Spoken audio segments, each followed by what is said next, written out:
if you can think quickly and come up with words while based on only a few letters, then you want to check out First Class Letters. Let's take a look at how this game plays.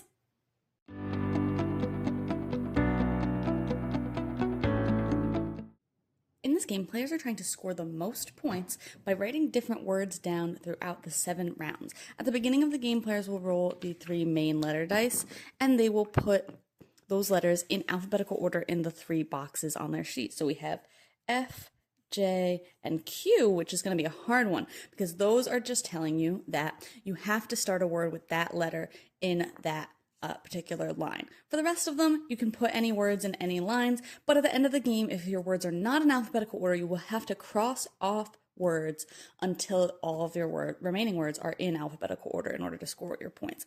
Then every round you will roll all 4 dice and you'll set the dead letter die, the red one, on to the mail truck, and it's telling you that that letter cannot be used in whatever word that you try to make that round. So then I'd look at the rest of the letters that I have for this round. So we've got H, U, and J, and we can use all of them or some of them. You want to use at least one or you're not going to score any points, but if you are able to use all 3, you'll score bonus points. So, I'm thinking about what I'm going to write, and then if somebody else finishes their word quickly, they're going to flip over that timer, which is only going to give me 40 seconds left in order to write my word. So I'm looking at this, and you know what? All I can think of here is jump. But that's great because I do have a J that I have to use, and I used 2 of the letters that are there. So once time runs out, or if everybody's finished writing their word, then you'll check how many letters that you used. I used 2 of them.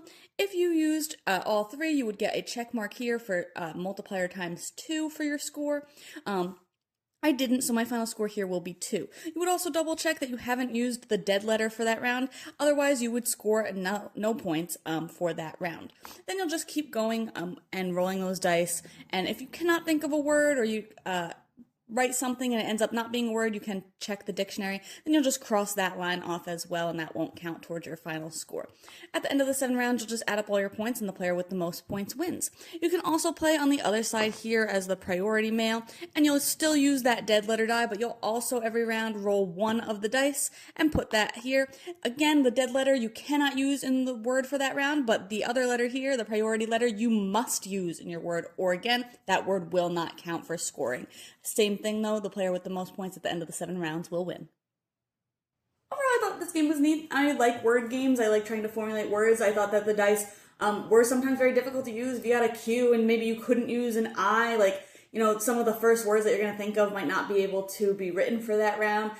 Depending on what the letters were, some rounds were definitely more difficult than others. Some were more high scoring than others, but I think overall it plays really quickly and really smoothly, and I think it works really well. I like that inherently the game is not timed. It's just based on once somebody gets a word. So if a bunch of people are thinking about what they're going to write down and they're all kind of taking their time, you're going to have a little bit more time yourself to think of a word, but if somebody's really quick, then it's going to put the pressure on, which I think also just works well for the overall scoring of the game. Again, it's really quick. It's only 7 rounds, and you're just rolling those dice and writing another word. And I like the added element of having to have them in alphabetical order because it just adds a little bit more restriction and a little bit more to consider when you're actually writing words rather than just, okay, write 7 words and see how you scored. I think overall the restrictions that the game had worked really well. I also liked the optional, even more difficult variant where you have a letter you can't use and a letter you must use.